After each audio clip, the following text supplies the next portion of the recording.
Buenos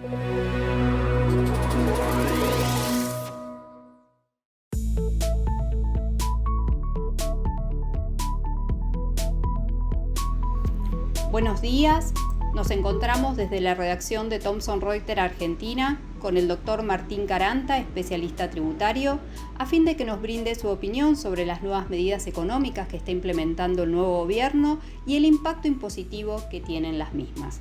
¿Qué tal, doctor? Buen día, ¿cómo le va? Buenos días, Andrea. ¿Cómo estás? Muchas gracias por la convocatoria. No, por favor. Bueno, sabemos que existen este tipo, digamos, de nuevas medidas y nuevos rumbos del nuevo gobierno, justamente, y bueno, nos gustaría contar con su visión sobre distintos aspectos. Con todo gusto. A ver, como norma general, lo que entiendo es que estamos ante un plan de transición, ¿sí? Se trata de lo mínimo indispensable. Yo creo que todavía hay que terminar el diagnóstico porque el gobierno está recién asumido, con lo cual seguramente le falte completar alguna información, pero eso no impide empezar un ordenamiento de las finanzas públicas, ¿sí? Ya he escuchado a economistas y a colegas que han dicho no es un plan económico, y no es un plan. No. Esto es, digamos, una serie de medidas de primer orden, ¿sí? Vamos a repasar en qué consiste, ¿sí?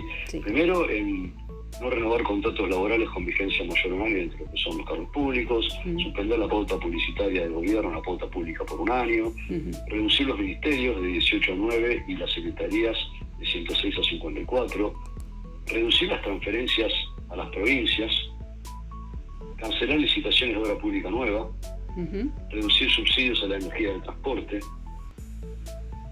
continuar los planes potenciar trabajo. Y acá lo que se aclara es en forma directa, sin intermediarios. ¿Sí?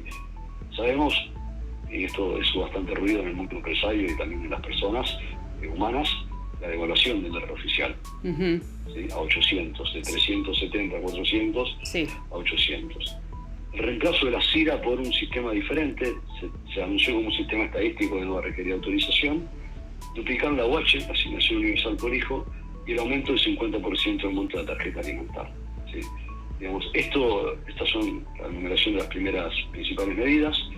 Y en definitiva lo que tenemos es, para resumirlo se cierra la canilla, se cierra el derroche, pero se mantiene, vamos a decir, la atención a recursos que los necesitan, la atención a una serie de medidas que la población necesita de bajos ingresos o de cero ingresos o de población bajo la condición de pobreza para poder salir adelante, para poder subsistir, ¿sí?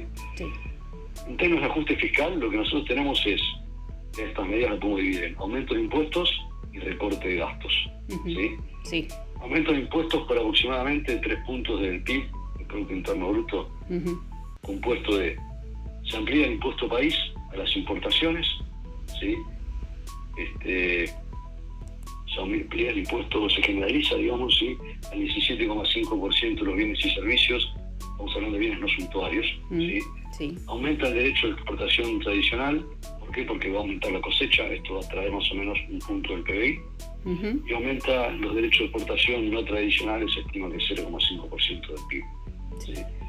¿Son impuestos distorsivos? Sí, pero acá se habla de algo transitorio, no algo estructural, ¿sí? Lo del impuesto país se estima que es por 12 meses. Claro. Esto simplemente dentro del contexto que viene diciendo el presidente Milei desde que ganó las elecciones, no hay plata. Esto no es un plan estratégico, económico, esto es, tenemos que sobrevivir, no hay plata. ¿Sí? Recorte de gastos va a traer más o menos 2 puntos del PIB. Recorte de gastos, 1% de subsidios, obra pública medio punto, transferencia a provincias medio punto, ¿sí? Y se habla también de una licuación de jubilaciones de un punto, y congelamiento de los planes sociales, potencia de trabajo. Ahora, aparentemente van a aumentar los gastos también. Por la duplicación de la UH del 50% de la tarjeta alimentar, que se estima en 0,8% del PIB. ¿Sí? Argentina tiene un desequilibrio fiscal patente. Hace mucho tiempo que tenemos déficit fiscal primario. Y también déficit en la balanza comercial. ¿Sí? O sea, permitime ponerlo en estos términos, ¿no? Estamos ante un paciente con una vida totalmente desordenada durante los últimos años. Un sujeto con una vida licenciosa, con malos hábitos, sin cuidados y sin límites. Sí. Y hoy, después de muchos años de una vida bajo estas características, se descompensó, llegó a un cuadro crítico, corre riesgo su vida y acaba de entrar en la sala de emergencias. Claro. Entonces, estamos en la sala de emergencias, hay que estabilizar los signos vitales, que sería la fase 1, estas primeras medidas de orden. Claro, del orden. Y después hay que empezar un tratamiento, ¿sí? Una rehabilitación y un cambio de hábitos.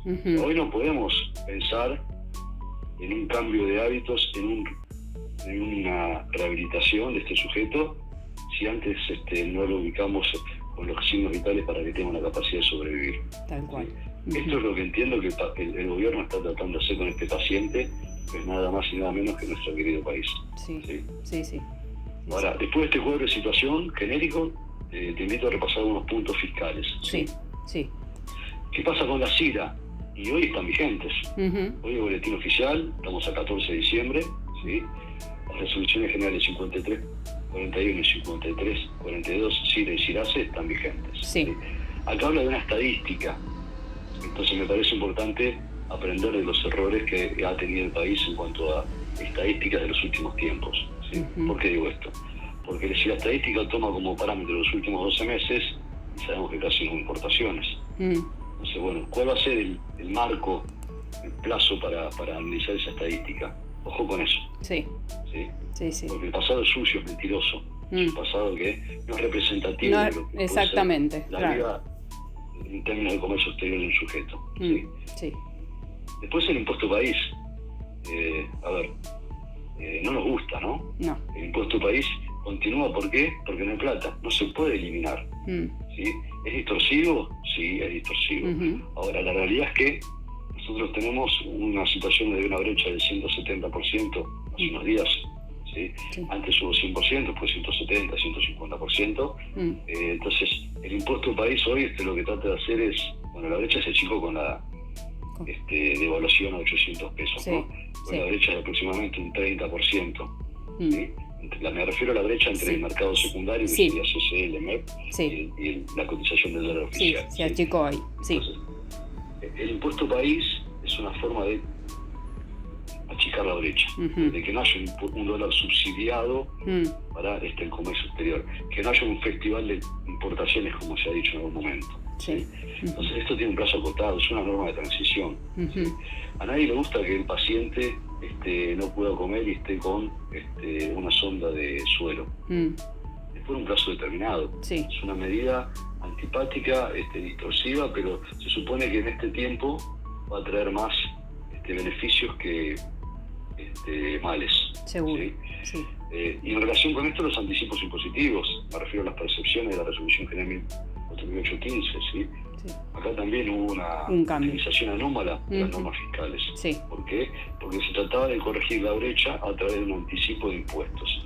El absurdo era que en la última resolución que nosotros vimos, cuando aumentaron las percepciones de ganancias al 100%, el cómputo de las percepciones se podía hacer recién el año siguiente a aquel en el cual se sufrieron. Donde con una inflación de noviembre es un 140%, más o menos. Era nada. Al año se estima. Es tomar el pelo a los contribuyentes. A los ciudadanos del país. Es pisotear sus derechos patrimoniales, sus derechos constitucionales. Entonces, la norma en este contexto mejora mucho porque la percepción de bienes personales se elimina y se reduce considerablemente la percepción de ganancias al 30%. Y además se permite que el cómputo sea en el periodo fiscal en el cual se sufrieron las percepciones. A ver, lo anterior era un disparate, por ser irrazonable. No tenía sentido. Y por vulnerar la ley de procedimiento, que la ley dice, miren, los anticipos se computan en el periodo fiscal en el cual contra la obligación fiscal del periodo fiscal en la cual se sufre, ¿no? Me refiero al artículo 27 de la ley 1683. Otro tema fiscal que por ahí no es tan operativo, más programático, y también preocupa, tiene que ver con la reducción de las transferencias a las provincias. Me refiero a las transferencias discrecionales, ¿no? Todo esto que se criticaba por gobernadores amigos, gobernadores no amigos. Ahora digo, ojo, porque las provincias están en una situación también deficitaria en cuanto a ingresos públicos. Entonces puede ser que las provincias se vean tentadas a aumentar la presión fiscal. Sí, seguro. Esto puede dar lugar a una mayor voracidad fiscal, y también digo que las municipalidades que tienen también un gap en la coparticipación, sí, puedan seguir disfrazando puestos de tasas. ¿Sí? Con Entonces, tasas, acá exacto.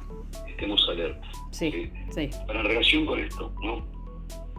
Nosotros sabemos que recientemente se publicó una ley, la 27725, entre, digamos, las elecciones y el balotaje, sí, que lo que trataba de hacer era eliminar el impuesto a las ganancias de los trabajadores. ¿Sí?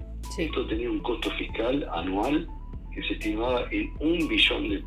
Sí. Una barbaridad. ¿Sí? Prácticamente nadie pagaba impuesto a las ganancias de los trabajadores. Sí, En realidad, más que de los trabajadores, hay que decirlo con propiedad, empleados en relación de dependencia, jubilados y pensionados, y sujetos con cargos públicos. Sí. ¿Sí? Y se creó un impuesto celular. Y ahí también había otra situación que por ahí pasó inadvertida, que tenía que ver con no utilizar quebrantos generales, deben tener trabajadores por alguna actividad secundaria contra este impuesto, ¿no? Sí. Entonces la carga fiscal era mayor de la que a priori se advertía. Bueno, ¿qué pasa acá? Digamos, hay un gap de $1 billón,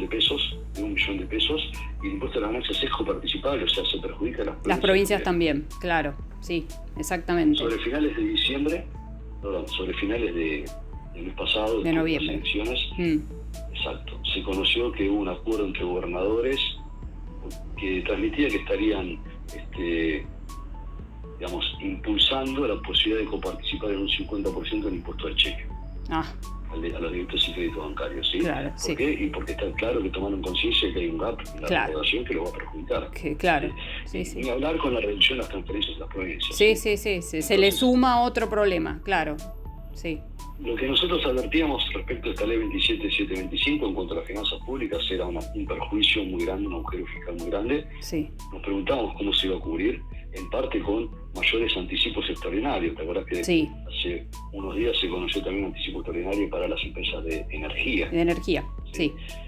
Pero no va a ser suficiente. No. Eso es, como se dice habitualmente, pan para hoy, hambre para mañana. ¿No? Sí. Lo sano es reconvertir a esta ley 27725 en cuanto a mejorar la situación que producen las finanzas públicas y mejorar la situación de inequidad que produce entre distintos trabajadores. Sí. Porque los eternos obligados son los autónomos. Sí, siempre. Entonces, a esta ley hay que corregirla. Y eso también, si se la corrige, no puede ser que los trabajadores no paguen impuesto a las ganancias. Y no quiero ser antipático. Los impuestos se tienen que pagar, según dicen los clásicos de las finanzas públicas, para cubrir las necesidades del Estado. Esas necesidades no tienen que ser producto de un Estado obeso, licencioso y sin límites, como lo que hablaba hace un rato. Tienen que ser necesidades razonables, ¿sí? Y los trabajadores tienen que contribuir en función de una capacidad contributiva. Y no tengo duda de que la ley 27725 no atendía correctamente a la capacidad contributiva. Se tiene que ser algo razonable, progresivo en serio, ¿sí? Y actualizable, ¿sí?, en estos términos de inflación que estamos viviendo. Y esa actualización, a mí no me parecía razonable la metodología que utilizaba el salario mínimo vital y móvil. Es más, alguna vez publiqué una nota en el sentido que proponía que las deducciones personales y los tramos de la escala tengan que ver con términos de salarios mínimos vitales y móviles. Sí. Otro tema es bienes personales. ¿Sí? Bienes personales tienen una alícuota, acordate la ley 27667, que modifica a partir del 2021 bienes personales. Le agrega 2 tramos más a la escala de alícuotas para bienes en el país, que llega hasta 1,75, y oficializa, mientras dure la vigencia del impuesto, una alícuota diferencial para bienes en el exterior de hasta 2,25%.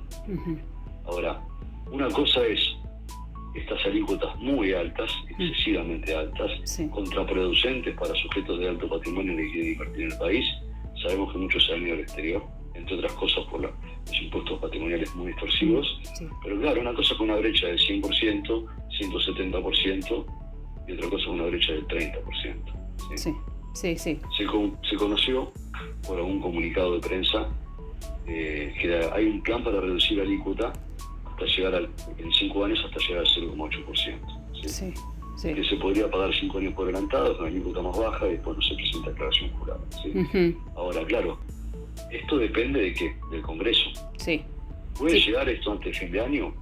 Es incierto, porque el gobierno no tiene, vamos a decir, el gobierno es mayoría, el oficialismo es minoría en el Congreso. Sí. Entonces, si llega antes del fin de año no, y no se sabe. Sí. Entonces, esto lo que obliga con un dólar 800 es a los contribuyentes a pensar en alguna planificación fiscal de acá a fin de año. A ver, y no hay que inventar nada, ¿no? Tengo activos en el exterior, bueno, los puedo cambiar por activos en el país donde reduzco la alícuota. Claro, sí. Llámese ADR, ¿sí? Llámese, tengo dólares a la vista en una cuenta bancaria en el exterior, bueno, los traigo en una cuenta bancaria del país. Sí. O los cambio por fondos comunes de inversión del país, o los traigo a una cuenta de moneda que esté en una LIC, donde no está exento, pero pago una alícuota del país y son dólares. Sí, que no es lo... Claro, exacto, que no es lo mismo. Puedo repatriar hasta el 5% de los activos financieros en el exterior, tengo tiempo hasta el 31 de marzo para que se aplique sobre los activos en el exterior la alícuota de bienes en el país. Después puedo cambiar activos del exterior grabados a alícuota diferencial por activos exentos. Esto, bueno, es más que una estrategia fiscal, es una estrategia financiera.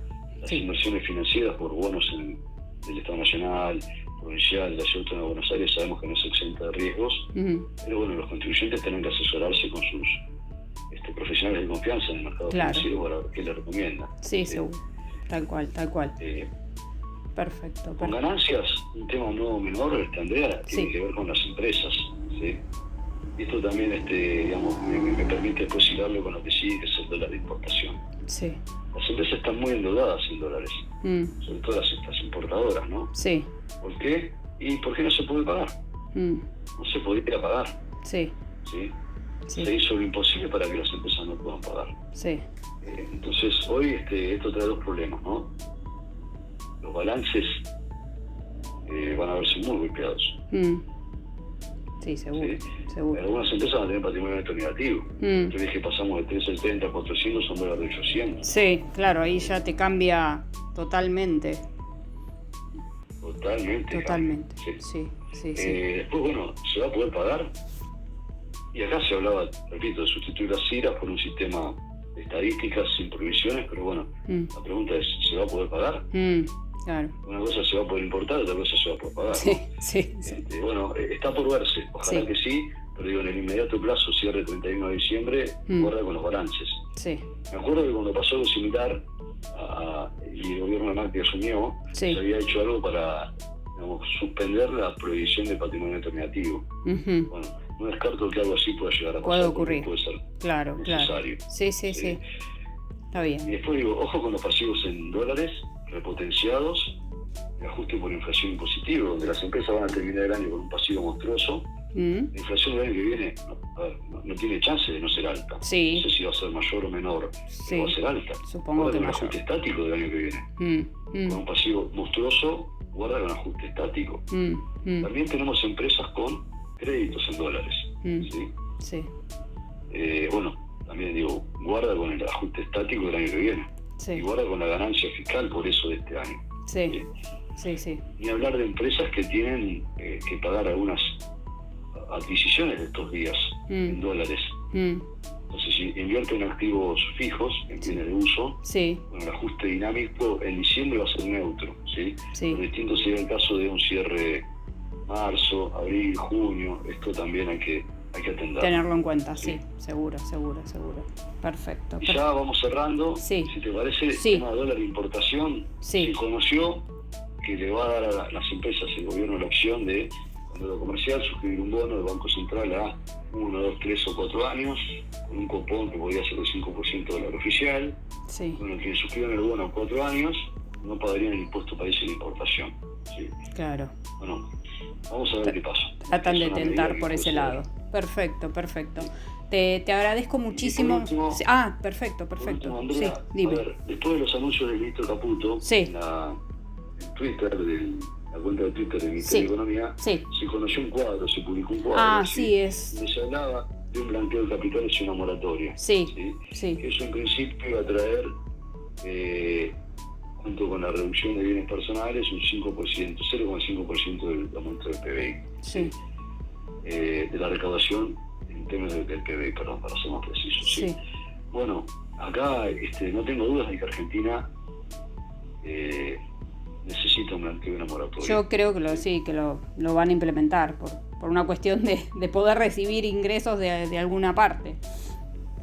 Y este sistema de restricciones, porque no hubo otra cosa que eso, un sistema de restricciones, lo que trajo es muchos problemas para el cumplimiento. Claro. Hay empresas que decían, mira, o dejo de pagar algo, o no pago sueldos, o no le pago a los proveedores, si no le pago a los proveedores no subsisto, si no pago los sueldos no subsisto. O sea, estas asfixias financieras crean una necesidad de supervivencia. Seguro. Está el sistema tributario, pero también está una realidad que es subsistir. Entonces muchas empresas han hecho lo que pudieron para subsistir. Seguro. Una moratoria es necesaria, un blanqueo es necesario. Y acá vuelvo con lo que decía anteriormente respecto de la situación del oficialismo en el Congreso con una minoría. Entonces hay que esperar. Primero hay que ver para cuándo se programa esto, si es algo inmediato o si es algo para el primero o segundo trimestre del año próximo. Y después también habrá que abordar a ver qué es lo que nuestros legisladores deciden. Lamentablemente. Sí, porque eso pasa por el Congreso. Políticas que siempre son contestes con las necesidades del Estado, de la población, del país. O sea, de los ciudadanos que terminan pagando los impuestos y soportando la carga fiscal. Seguro. Bueno, Martín, te agradezco muchísimo tu tiempo.